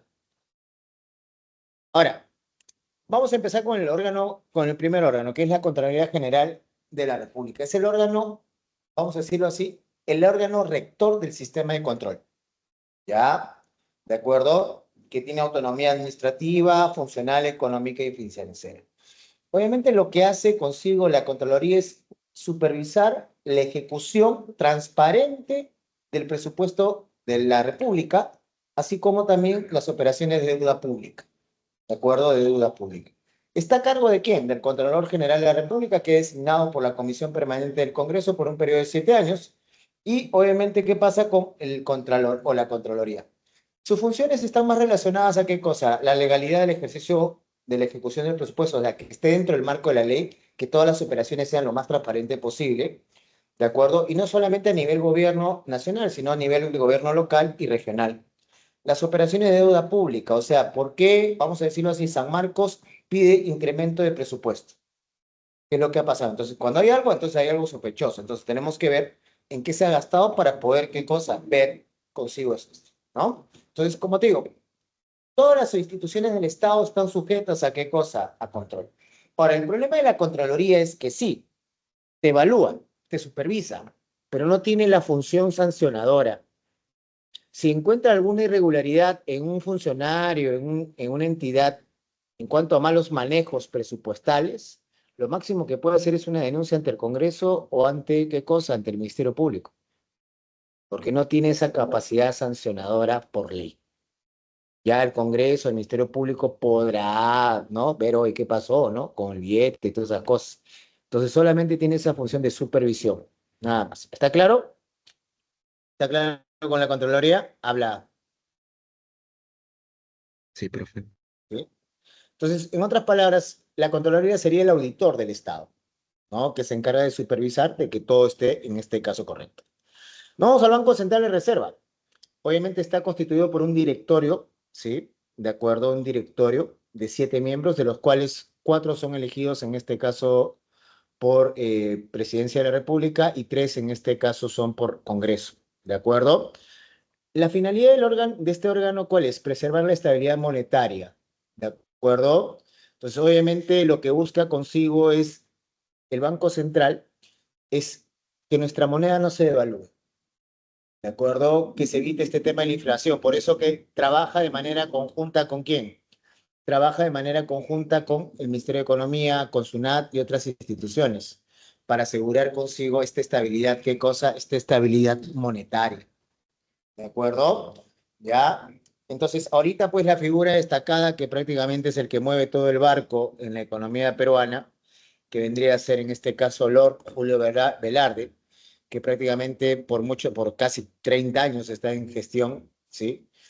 20 años, ¿no? Está obviamente en la gestión del BCR y que prácticamente ha permitido sostener nuestra economía, a pesar de todas las crisis políticas que obviamente hemos tenido en estos últimos 25 años, ¿no? ¿De acuerdo? Entonces, como te digo, regula la moneda y el crédito del sistema financiero, coordina con la SBS, coordina con el Ministerio de Economía para ver el tema de qué cosa, de la tasa de impuesto, de la tasa en este caso de crédito, ¿sí? ¿Ya? ¿De acuerdo? La tasa de interés, mejor dicho, para evitar que haya, por ejemplo, el tema del sobreendeudamiento, ¿de acuerdo? De la gente y que se tenga que emitir más billete, ¿para qué? Para, obviamente, contrarrestar esto y esto, aunque no creas, termina, ¿qué cosa? Incrementando la inflación. Administra las reservas internacionales a su cargo. Olvídate de jugar a la casa de papel con el Banco Central de Reserva. No vas a encontrar plata, no vas a encontrar oro. Lo que vas a encontrar solamente son documentos que obviamente sí, tienen un fuerte valor, pero estos documentos solamente pueden ser intercambiados a nivel de qué, a nivel de Estado. Informa al país sobre las finanzas, ¿no? ¿De acuerdo? Lo hemos visto muchas veces en los reportajes, en las noticias a Velarde informando de la situación económica de nuestro país. Administra la rentabilidad de nuestros fondos, es decir, las inversiones, los bonos que tiene emitido el país, fuera del país, y emite billetes y monedas, siendo el sol la moneda del año 2015, ¿no? Entonces, obviamente regula lo que se conoce como el tema del encaje, ¿no? O sea, cuánto tiene que haber de circulante. Entonces, si tú ves ahorita consigo que hay billetes nuevos, monedas nuevas, tranquilo. Está dentro de lo que es, ¿qué cosa? Todo está controlado. ¿En qué sentido? No es como lo que ha pasado en Venezuela, lo que pasó en Argentina, bueno, en Venezuela sigue. En Argentina, en el gobierno pasado, que obviamente emitían la maquinita para que haya más plata para la gente, pero eso qué cosa incrementaba, la inflación. No. Si tú ves billetes, monedas nuevas, es simplemente lo que se dice como una especie de renovación, ¿de acuerdo? De renovación de billetes y monedas, ¿no? Que está dentro de la política, ¿no? Y por último, tenemos la Superintendencia de Banca y Seguros, que se encarga de regular, obviamente, a las empresas del sistema financiero, del sistema de seguros y también, ¿qué cosa? De fondos de pensiones, ¿de acuerdo? Entonces, lo que busca consigo, ¿qué cosa es? Supervisarlas, controlarlas, o sea, que le da las autorizaciones y preserva los intereses de los depositantes. y obviamente los que obviamente trabajen en estas empresas. También, obviamente, está a cargo de lo que es lavado de activos, ¿de acuerdo? Para eso tienes la unidad de inteligencia financiera. Tú puedes hacer operaciones financieras que no sobrepasen los 10.000 soles. Si hace más de 10.000 soles, ahí encienden las alarmas, porque obviamente lo que te van a preguntar el banco y la SBS, ¿de dónde provino ese dinero? Tienes que, en este caso, formalizarlo. Entonces, ¿qué hacen los de actividades ilícitas como narcotráfico, terrorismo, minería ilegal? Obviamente usan consigo testaferros para qué? Darles el billete y estos abran cuentas o abran empresas para así blanquear, o sea, meter ese dinero informal, ilegal, obviamente al sistema formal. Y bueno, chicos, con eso ya prácticamente tenemos la clase el día de hoy.